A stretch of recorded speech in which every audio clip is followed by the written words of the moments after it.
मराठ्यात काही गद्दार आहेत, त्यांना एक आव्हान सांगतो. संघर्ष योद्धा मनोज जरांगे पाटलांनी आधीच दिलेला आहे आदेश. शांत शांत शांत म्हणून मराठा शांत आहे, संत नाही. आणि ज्या दिवशी माझ्या देवानी आदेश दिला ना, डुप्लिकेट अवलादी हो साखर हो, तुमचा बाजार आहे ना बुधवार पेठच्या बायासारखा उडवायला काहीच टाईम लागणार नाही.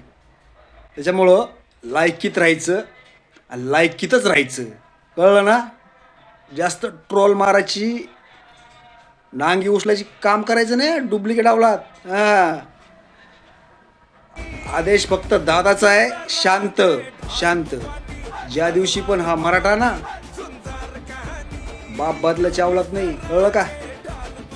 पैसा मागायला अवलाद, झाकण झुल्या आणि एका बापाची अवलाद असल्यावर वागणारा तोच खरा संघर्ष योद्धा मनोज दादा जरांगे पाटलाचा समर्थक राहणार. बाकी बाप बदलणारी अवलाद ह्या पाटलाची नाही. किती आले आणि किती गेले. संघर्ष योद्धा मनोज दादा जरांगे पाटलांनी सांगितलं शांत राहा, शांत बसा. म्हणून आम्ही शांत आहे, संत नाही. आणि हे कपाळाला दिसतो ना टिळा, हे फक्त दिसासाठी नाही किंवा दाखवायसाठी नाही. ज्या दिवशी हो टिळा मोडला जाईल ना, त्या दिवशी तुम्हाला कोल्ल्या जाईन. संत नाही आहे, शांत आहे, शांत. आदेश माझ्या देवाचा आहे. पायाची धुळीची पण बराबरी करीत नाहीत आणि करू शकणार नाहीत.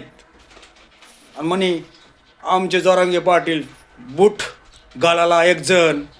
अरे डुप्लिकेट आवला, तर बुटाची नाडी बांधायला सकट तू लायकी ना रे, झाकण झुल्या.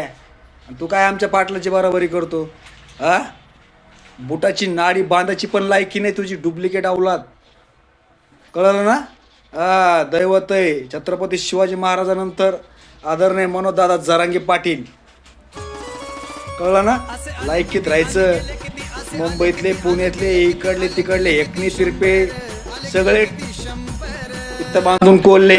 तू राहिला का, कळलं ना.